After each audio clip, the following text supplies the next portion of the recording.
estamos de vuelta con Matinal Laura Castellanos, quien les habla Percio Maldonado, para conversar con don Antonio Cruz Rojas, presidente del Consejo Nacional de Comerciantes y Empresarios de República Dominicana, CONACER. Bienvenido. Buenos días, estoy nuevamente en mi propia casa. Yo soy un fiel seguidor de la programación de Telemicro. Bueno, muchas gracias y muy propicia su visita a propósito de que muchos temas económicos y de incidencia para el sector empresarial se están moviendo en estos días. Está el pacto eléctrico y está también la posibilidad de la reforma fiscal, sobre las cuales, por supuesto, CONACER tiene su posición. Sí, mira, lo del pacto eléctrico es primordial para lo que sería el pacto fiscal, porque el pacto fiscal conlleva un análisis más profundo. No obstante, habrán normas y políticas que habrá que establecer, sobre todo la definición de los ejes fundamentales en el pacto eléctrico, para poder ir a un pacto fiscal. Nosotros creemos que el pacto fiscal por lo menos podrá entrar entre año y medio a 2 años, porque el pacto fiscal conlleva algo más profundo. Y digo más profundo porque tú eres abogada y conoce perfectamente que el Código Tributario, la Ley 11-92, tiene que ser reformado. Y no reformado, quizá definitivamente reemplazado, porque desde el año 1992 venimos manejándonos con parche fiscal, con leyes supletorias que modifican artículos del código. Pero para tú ir a un pacto fiscal, para tú rehacer o crear una ley nueva, tiene que revisar todas esas leyes que ya han estado supliendo necesidades dentro del código. Y eso prácticamente el gobierno no espera 2 años para hacer una reforma tributaria, no leyes, fiscal, tributaria. Tributarias quisiéramos que sea, pero lo que parece es que va a ser fiscal. Pero, por ejemplo, la mayor parte de estas leyes que usted hace referencia, que tienen que andar en los cientos a esta altura, desde 1992, lo que hacen es variar las tasas o imponer nuevos impuestos, pero a nivel estructural, el Código Tributario se mantiene bastante estable, por lo menos en los mecanismos a través de los cuales se graban las distintas operaciones y los principios bajo los que funciona. Sí, mira, lo que pasa es que desde el año 1992 para acá, las reformas que se han hecho, todas han sido reformas tributarias, porque hay que estar claro en lo que es una reforma tributaria y lo que es una reforma fiscal integral. La reforma tributaria solamente toca el lado de los ingresos. O sea, solamente, y eso es lo que se ha hecho desde el año 1992, que lo que se ha hecho es simplemente buscar recursos para que el Estado resuelva problemas. Muy bien, en el caso nuestro, que estamos en vía y que estamos fijando nuestra posición, nosotros estamos pidiendo, por ejemplo, dentro de lo que sería el pacto fiscal, que es el pacto fiscal. Pero me gustaría aclararte primero por qué nosotros creemos que sí se debe hacer una reforma fiscal, no, una reforma tributaria antes del pacto fiscal. Porque la reforma tributaria podría traer confianza en el Estado si se maneja con las transparencias que exige la ley de desarrollo nacional, la Ley de Estrategia Nacional de Desarrollo, que es la 1-12, que tiene aspectos fundamentales para que el Estado sea transparente. Y veo ahí con muy buenos ojos que habla el ministro administrativo de la Presidencia de que estos 4 años serán 4 años para eliminar al máximo la corrupción y, por otro lado, la transparencia del Estado. ¿Por qué nosotros decimos que se debe hacer primero la reforma? Pero tomando en consideración que es parte de lo que nosotros proponemos, que debe haber lo que es la progresividad de los impuestos y, por otro lado, la transparencia de los impuestos. ¿En qué consiste la progresividad de los impuestos? Consiste en que se haga una clasificación de los agentes tributarios de modo que esos agentes tributarios paguen tributo en la medida de sus ingresos. Eso es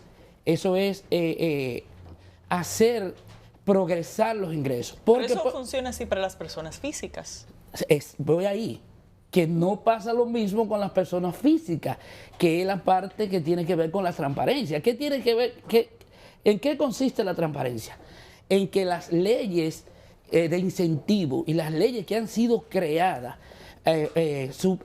sirviendo como supletoria al código tributario, que haya transparencia en ella, que se le dé seguridad al tributante, de modo de que sus derechos y sus deberes no sean vulnerados. O sea, lo que pasa, que le den confianza, que se le dé confianza. O sea, lo que pasa en el caso de la persona física es diferente a lo que pasa en el caso de las empresas. Por ejemplo, tú tienes personas físicas que están pagando un 15% de impuestos sobre la renta, un 20% y hasta un 25%. O sea, tú tienes esos escalones que le permite a la persona física poderse manejar dependiendo de sus ingresos. Pero en el caso de las empresas, no, porque en el caso de las empresas tú tienes que pagar un 29% de impuestos sobre la renta independientemente de tus ingresos y el tamaño de la empresa. O sea, es una dicotomía tú decir que una gente que tiene un carrito de carro público, un carrito de conchar, pague de impuestos a los combustibles lo mismo que una gente que tiene un Lexus que vale 5 millones de pesos. O sea, eso es contraproducente. Pero ha habido cambios en ese sentido, de mecanismos donde a través de un monotributo se busca la forma de que los pequeños negocios puedan tener un sistema simplificado cuando realmente son pequeños. Sí, pero tú estás hablando del programa simplificado de tributación, claro, cuando habla del tributo. Nosotros creemos que hay que modificar ese programa. Sí, y nosotros lo propusimos también. ¿Por qué? Porque se supone que viene a solucionar el problema de esos pequeños negocios. Sí, pero está bien, Laura. En lo que tú ves en la teoría, es como tú percibes, lo importante es que profundice y vaya al terreno. O sea, si tú coges y vas a impuestos internos y le preguntas a impuestos internos cuáles son los resultados del PST, del programa simplificado de tributación, te vas a encontrar que muy pocos negocios que han sido acogidos a ellos declaran. Porque mucha gente dice, los colmados no pagan impuestos. Sí, los colmados pagan impuestos, los que no declaran. No declaran porque justamente tienen que tener una contabilidad organizada y nosotros no nos oponemos a que exista. El problema es que nosotros hemos comprobado que la micro, pequeña y mediana empresa, que es la que genera más de 2.2 millones de empleos, con formalidad o sin formalidad, es muy complejo tú poder tener organizado toda una contabilidad. No porque nosotros creemos que deben seguir siendo torpes, ni que no deben organizarse, no, es porque los costos son muy altos y los requisitos son muy altos. Nosotros somos profesionales y a ti te da trabajo entender lo que es el manejo del pago de los impuestos. Sin embargo, ¿qué puede hacer un dueño de colmado, o un dueño de supermercado pequeño, o un dueño de un minimarket, de una surtidora, de un almacén, que muchas veces no es que no lo hacen, pero es muy complejo poder hacer eso? A mí me gustaría que, ya que hemos hablado de esto, nosotros tomemos en cuenta, por ejemplo, estamos muy acorde con la idea de la reforma, de la nueva reforma a las pymes, que esa nueva reforma puede ayudar a muchos. Mira, Laura, nosotros como país, en cuanto al desarrollo de las pymes, estamos muy atrasados. Si tú te pones a analizar y dice el 97%, dice el viceministro de las pymes, viceministro del Ministerio de Industria y Comercio, que dirige la pyme, el licenciado Ignacio Méndez, él dice que el 98% de las micro, pequeñas y medianas empresas son informales. Él dice eso, pero son las que generan la mayor cantidad de empleo. Entonces, ¿qué sucede con eso? Tenemos muchos años que debimos comenzar a educar las pymes. Pero ¿qué pasa? Nosotros tenemos desventaja con países como México, países como Guatemala, como Ecuador, países como Colombia, Costa Rica, El Salvador. ¿Por qué tenemos esa diferencia? Porque ellos con tiempo elaboraron programas dirigidos a las pymes. ¿Por qué ahora mismo está en el tapete? Y es los dos temas principales, el manejo de las ONG y el manejo de las pymes, para que se desarrollen ambas. porque el Estado ha entendido que las ONG son el brazo largo amigo que les resuelve conflictos en todos los sitios del país, donde existe un blanco de público que es más activo en el aspecto de brindar servicio que hacer negocio pecuniario. ¿Por qué las pymes, desarrollar las pymes? Porque las pymes son las que generan más del 55% de los empleos. Entonces, la mayoría son informales. Tiene que haber un sacrificio de ambos lados. Antonio. De un lado el Estado y por el otro lado nosotros tenemos que poner nuestra parte de modo que nosotros podamos con eso responder a la necesidad que el Estado está planteando. Don Antonio, cuando uno oye hablar del pacto fiscal y usted habla del pacto tributario para ir más profundo, uno piensa que, bueno, que queremos cambiar la estructura de alguna manera para orientarla de manera adecuada. Hay una realidad, según lo que dice el propio sistema fiscal dominicano, que es de cada peso que ingresa al gobierno, al ingreso al gobierno, 68 centavos lo aportan los sectores de menos ingresos. Sí, eso es una realidad. Entonces, ¿cómo cambiar ese círculo vicioso si la gente que menos puede es la que más aporta al tema del desarrollo? ¿Cómo resolver el tema del déficit presupuestario? Porque esto implica todo, revisar al gobierno de cómo gasta y cómo invierte, pero también determinar quiénes deben pagar más impuestos. Mira, en el año 2015 se creó el decreto 370-05, que es sobre el Consejo de las Pymes, el Consejo Consultivo de las Pymes. Con relación a esa pregunta que tú haces, justamente cuando hablé de la reforma, de la nueva reforma a las pymes, es posible que podamos lograr mejorar eso, de que ese sector informal es el que prácticamente más aporta. ¿En qué sentido? En el sentido de que con la nueva reforma a las pymes, tú vas a tener garantía recíproca, eso ya está prácticamente aprobado en el Congreso. Vas a tener lo que es la garantía de fondo del Estado como garantía al crédito de las pymes. Pero por el otro lado también ya se aprobó lo que es la garantía mobiliaria para que las pymes tengan oportunidad de accesar a crédito. Pero hay un factor que es determinante, y eso lo voy a aprovechar este espacio para mandárselo como consejo a los que están organizando la reforma. O sea, no hacemos nada con buscar la medicina si el paciente no la resiste cuando se la ponemos. ¿Qué yo quiero decir con esto? Simplemente, si nosotros tenemos identificado la necesidad que tiene el sector, y si tenemos identificado la necesidad que tiene el sector que más produce y que más empleo genera, si nosotros tenemos eso, lo que tenemos que luchar es por buscarle solución a esos problemas. Por ejemplo, ¿por qué una pyme tiene problemas? Porque no tiene contabilidad organizada, no tiene un historial de crédito. En la mayoría de las que lo tienen, su historial está afectado, carecen de tener un registro en el Ministerio de Trabajo, no se formalizan, no conocen el manejo real para ellos manejar impuestos. Y esa debilidad, otro factor que es determinante dentro de las pymes, es la educación y la falta de capacitación. El mayor problema que tienen esas pymes es que no tienen el concepto real del manejo de un financiamiento. O sea, tú coges un préstamo y si ese préstamo tú no sabes exactamente a qué lo va a destinar, es probable que lo reciba y sin embargo, lejos de resolver tu problema, lo que hace es que lo agrava por el hecho de que no destinaste los recursos exactamente a tu propia necesidad. Pero lo que plantea Percio es diferente, porque lo que tiene que ver con ese 62%... Él dice 68%.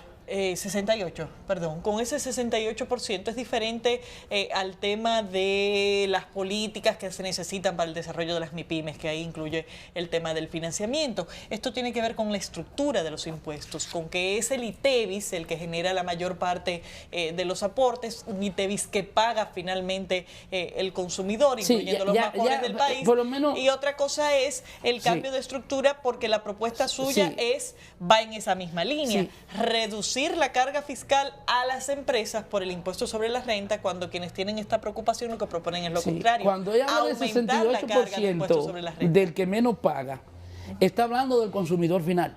Claro. Porque, y eso, en otras palabras, eso es ITEVIS. Sí. ¿Por qué se da ese caso? Impuesto al consumo. Sí, porque es impuesto directo al consumo. La mayoría de las reformas, todas han sido dirigidas al universo de productos de consumo, porque entonces esa dirección a esos impuestos, ¿qué ha dado el traste? Que todos van al consumidor final. Entonces, porque el consumidor final simplemente consume y no puede descontarse esos impuestos. Por eso es que pasa eso. Yo no sé por qué le dicen impuestos indirectos, porque no hay cosas más directas que le dan en el corazón. Pero este dato, mira, con relación a eso, mira, es grave eso que tú dijiste, Percio. Y es lo siguiente, ese 68% que paga los que menos consumen, se agravó a partir del año 2012. Porque en el año 2012 se hizo una reforma fiscal gradual, se congelaron los salarios, y al congelar los salarios y esa reforma fiscal gradual que conllevó un 8% en el 2013, un 3% en el 2014, un 2% en el 2015 y un 3% en el 2016. Más se estableció un 2% a los productos que ya tenían un 16 que lo llevaron a un 18. Eso conllevó a que el poder adquisitivo de los consumidores, tanto tú como yo, perdieran fuerza de compra. Eso conllevó a que el comercio el día de hoy esté operando con una balanza negativa en términos de ventas, porque el consumidor final perdió poder adquisitivo al perder esa parte. Y nosotros como empresarios no tuvimos la visión de pelear ante esa reforma tributaria, que es la ley 253-12. Ante esa reforma nosotros no peleamos un aumento salarial gradual en la misma condición de la aplicación de la reforma. Andaban peleando otras cosas. Pero, no, lo que pasa es que como que tuvimos como un poco torpe en ese aspecto. Don Antonio, cuéntenos antes de que terminemos, porque nos queda muy poco tiempo, de la Feria Expo Conacer 2016. Mira, brevemente. Nosotros queremos decirle, tanto a ustedes como a la teleaudiencia, que Expo Conacer Multisectorial 2016 es una nueva modalidad de feria. ¿Por qué una nueva modalidad de feria? Primero, está siendo organizada por una ONG. Conacer es una ONG. Donde hay ONG tiene que haber socioeconomía, tiene que haber una parte social y tiene que haber economía, porque aunque somos sin fines de lucro, nadie camina sin dinero. Entonces, en ese aspecto, nosotros estamos organizando una feria en Plaza Sanvil del 12 al 16 de octubre, donde nosotros vamos a satisfacer una demanda que nosotros determinamos a través del programa de formación de líderes comerciales y empresariales, que desarrollamos 12 talleres de educación con temas preventivos, donde nosotros hicimos una encuesta solicitando a esos comerciantes las necesidades que tienen. ¿Qué dio eso al traste? Que ellos dijeron que querían comprar motores para delivery, que quieren comprar camionetas para plataneras, vehículos para su negocio, balanzas digitales, rebanadoras, revolvedoras, formalizar préstamos, consolidar préstamos, comprar cámaras digitales, comprar neveras inclinadas y paralelas, abanico, o sea, tú dirás, pero cualquiera compra un abanico. El problema es que ese negocio tiene varias necesidades al mismo tiempo que no las puede satisfacer conjuntas. Con el caso de la feria vas a tener el socio comercio, porque va a ser negocio donde los precios van a ser diferentes. El público consumidor o los consumidores tienen derechos también, para que no crean que estamos cerrando un espacio y abriendo otro. Entonces, en ese sentido, cuando digo que es una modalidad nueva de feria, es porque no solamente vamos a tener un área para expositores, para vender productos de consumo masivo y las necesidades que tiene ese sector, sino que hemos creado un área VIP donde CONACER, en lo que es la parte social como ONG, va a desarrollar un programa que va de la siguiente manera. Por ejemplo, CONACER va a inaugurar el día 12, está dedicada a la feria a la licenciada Ligia Bonetti Guerra, la presidenta del grupo SIC, por la historia de su trabajo se le está dedicando la feria a ello. Más esa empresa es líder en el mercado del producto de consumo masivo y nosotros representamos un sector que representa el 80% de la colocación de productos a los consumidores. En ese sentido, el día 13 vamos a tener un encuentro con comerciantes que ya hemos formado, donde vamos a fijar nuestra posición relacionado con el contrabando, relacionado con la reforma a las pymes, pero también el día 14 vamos a tener un encuentro con pymes para educar a esas pymes y enseñarles sobre la reforma. ¿Dónde pueden buscar más información? En el 809-537-7638, que ahí está CONACER. Además, estamos en las redes sociales a través de conacer.org. Ahí estamos. Además de eso, en el caso nuestro, yo estoy permanente ahí en la oficina. Bueno, y cualquiera que quiera llamar le da mi teléfono. Gracias por estar aquí con nosotros y contarnos todas estas cosas. Gracias a ustedes. Y ya los televidentes podrán buscar más detalles de esta feria. Queda bastante tiempo, así que ya saben dónde buscar No lo veas lejos. Eso está aquí. Tú lo ves lejos porque tú estás afuera.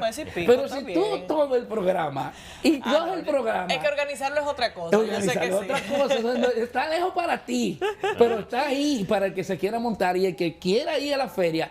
Tiene que reservar con tiempo sus espacios, porque de lo contrario, entonces, porque eso necesita una planificación del que se va a montar. Gracias y buena suerte. Señores, despedimos a Antonio Cruz Rojas, presidente de CONACER. Gracias, don Antonio, por estar con nosotros. Nos despedimos también nosotros, ya no tenemos más tiempo. Nos vemos mañana.